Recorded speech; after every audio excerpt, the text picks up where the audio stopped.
Bahrain में जिस तरीके से ईरान ने हमलों को अंजाम दिया उसकी एक और तस्वीर, और ईरान का ये एक और ड्रोन अटैक है जहां बहुमंजिला इमारत पर ड्रोन अटैक कैसे हुआ वो तस्वीर अब आपके सामने होगी। इस ईरानी हमले में इमारत को भारी नुकसान पहुंचा है।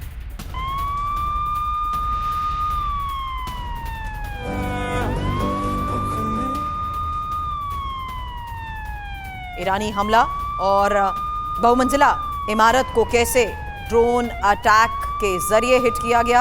ऊपरी हिस्सा इस इमारत का पूरी तरह क्षतिग्रस्त है।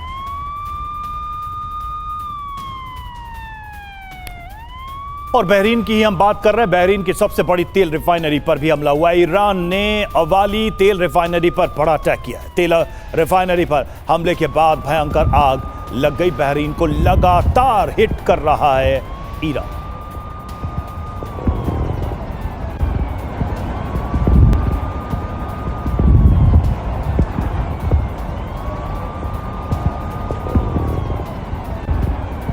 वहीं एक और तस्वीर, और ये बहरीन तेल रिफाइनरी पर हमले का एक और नया वीडियो है जहां ईरानी बैलिस्टिक मिसाइल से कैसे हमले हुए। देखिए, आपको बता दें मिसाइल अटैक के बाद तेल रिफाइनरी में लगी भयंकर आग की ये एक और तस्वीर है।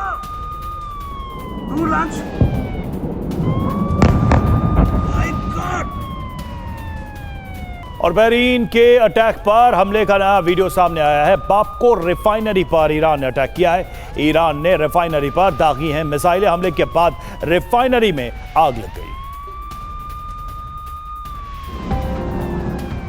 अब बहरीन की एक और तस्वीर, ये मामीर में पेट्रोलियम कंपनी पर हमले को लेकर खबर है जहां आग लगने के बाद इलाके में अफरा तफरी। कई किलोमीटर दूर से आग की लपटें नजर आई। बैलिस्टिक मिसाइल से ईरान का एक और हमला।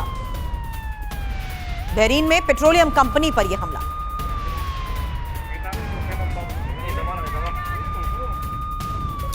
और वहीं इराक पर ईरान का फतह 360 मिसाइल से हमला। कुर्दिस्तान में ईरान का हमला।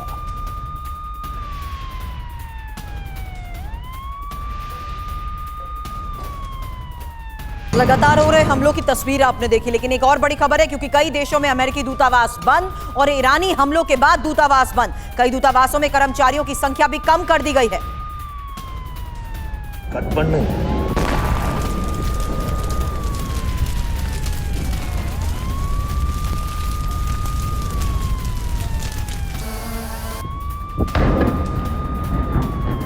तो ईरान के ताबड़तोड़ हमले जारी हैं जहां अमेरिकी दूतावासों पर भी अब ताला, क्योंकि खबर है किस तरीके से रियाद सऊदी अरब ड्रोन हमले के बाद इसे बंद कर दिया गया। कुवैत सिटी हमलों के बाद अस्थायी तौर पर बंद। वहीं बैरूत लेबनान में खतरे के बाद बंद और कर्मचारियों को भी हटाया गया, जबकि जॉर्डन अम्मान जहां कर्मचारियों की संख्या कम कर दी गई है। साथ ही इराक बगदाद कर्मचारी यहां भी कम किए गए और बहरीन यूएई कतर सेवाएं सीमित कर दी गई हैं। और संजय भारद्वाज सर, ये एक्सपेक्टेड भी था जिस तरीके से यूएस बेस को हिट करने के बाद ये एडवाइजरी भी जारी हुई थी कि यहां दूतावास अब सीधे तौर पर निशाने में है। ऐसे कर्मचारियों को अब हटाने की अपील की गई थी, एडवाइजरी हुई थी और अब इसे बंद करने का भी फैसला। सर, ये इसलिए भी मैं सवाल कर रही हूं क्योंकि जिस कंसिस्टेंसी से ईरान अलग अलग स्तर पर टारगेट कर रहा है सर, उसकी कुछ पहले दिखाई गई तस्वीरों पर भी आपसे जवाब चाहूंगी, जहां पेट्रोलियम कंपनी हो या ऑयल रिफाइनरी लगातार उसके निशाने पर है। सर देखिए, बात तो सुरभि साफ साफ है कि जिस तरीके से ईरान अमेरिकन बेसिस पे, ये पहले भी हुआ था जून में जब अमेरिकन अटैक किया था, तब भी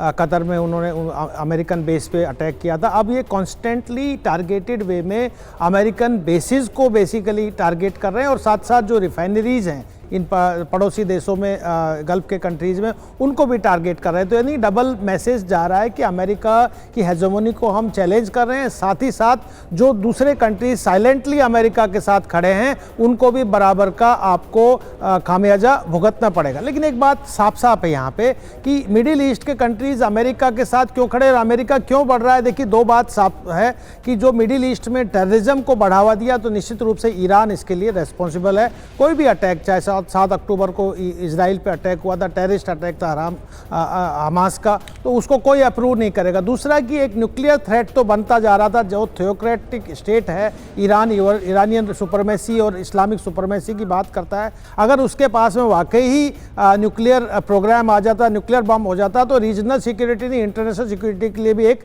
थ्रेट था। तो ये जो दो एक्सक्यूज और दो ग्राउंड पे अमेरिका निश्चित रूप से इसमें स्ट्राइक कर रहा है और बाकी जो क्षेत्रीय जो जो कंट्रीज़ हैं वो सब अमेरिका के साथ में खड़े हैं। लेकिन ये बात भी है कि अमेरिका, मुझे लगता है, ईरान को पूरा असेस नहीं कर पाया, और जितना स्ट्रॉन्ग रेसिस्टेंस ईरान की तरफ से आ रहा है, इवन इन एयर कैंपेन में भी जो रेस्पॉन्स आ रहा है, तो ये बहुत आसान नहीं है। इसको आप ईरान को भेद नहीं पाएंगे जब तक आप बूट्स ऑन ग्राउंड नहीं होंगे, और जब तक आप पूरा यही तो संजय सर मामला फंस गया है। जी। अभी तो लड़ाई के 7 दिन हुए हैं और अभी तक ईरान हमले करने में सक्षम है। बूट्स ऑन ग्राउंड तो ऐसा लगता है कि दूर की कौड़ी साबित होगी। ऐसा होगा, नहीं होगा, कब होगा, कैसे होगा, ये सारे सवाल अब ट्रंप के सामने हैं, नेतन्याहू के सामने हैं।